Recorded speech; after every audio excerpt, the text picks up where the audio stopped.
Welcome, ladies and gentlemen, to Naruto Shippuden Ultimate Ninja Storm Revolution at First Spark. So, at First Spark is basically a first impression set of videos in which we'll be going through a variety of games, no real category, just a bit of everything, and seeing how I feel about them at first. So, this is the newest in the Naruto franchise. I have played the previous three pretty religiously up until now. And first thing I want to say is that you need a controller playing this game.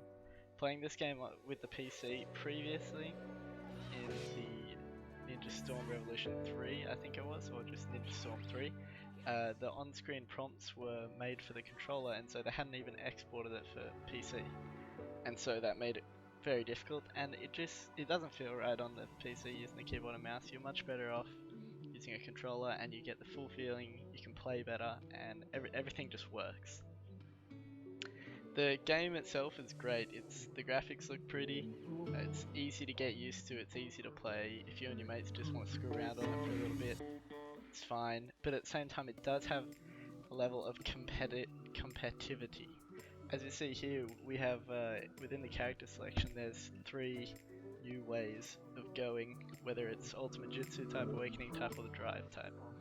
These three decisions impact you quite largely, as one of them allows you to use your ultimate ability, one of them, which you can see now, allows you to use team-like ability, a ceiling, which stops the enemy from using their ultimate ability as one of the things. And the middle, which was Awakening type, allows you to be awakened from the start. So when it comes to characters like anyone with the Sharingan, Naruto, you really do, or any of the tailed beasts, you really do become stronger outright just by having that awakening straight off the bat, and being able to do that several times throughout the fight. But it really adds a level of competitivity compared to what we had before, because now, rather than everyone having just a large sum of crazy abilities and choosing one, there's kind of that rock, paper, scissors mentality with everything.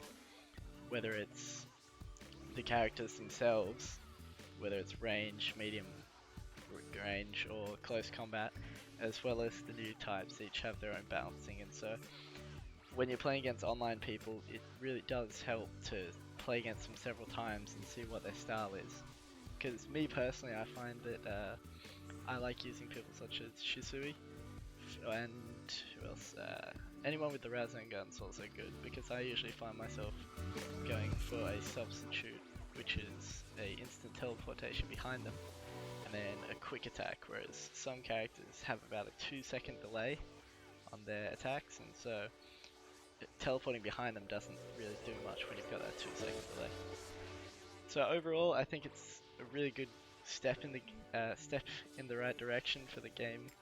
They've really taken the advice from the previous games and worked on it, made these new game modes, made everything, just improved overall the game.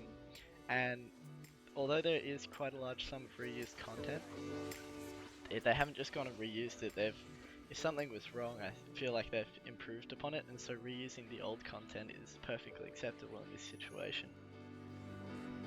That's about it so far from what I've played. I've only got in about a few hours worth of it, so haven't got too deep into the story.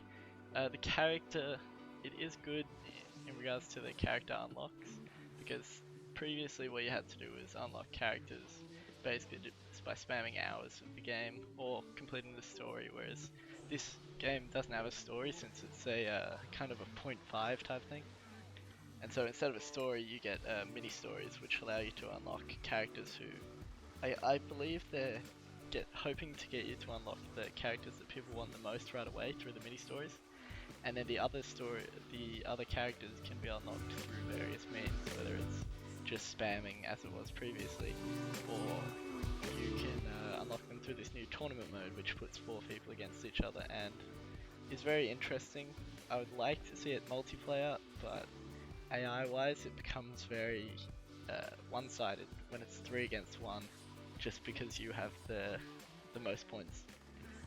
But I'm looking forward to see how the next game progresses, and I'll keep you guys posted as I play more hours on this game and see how it goes. If you got any questions, you don't agree with what I said, comments, anything, just chuck them below and I'll be sure to check it out. Hope to see you next time.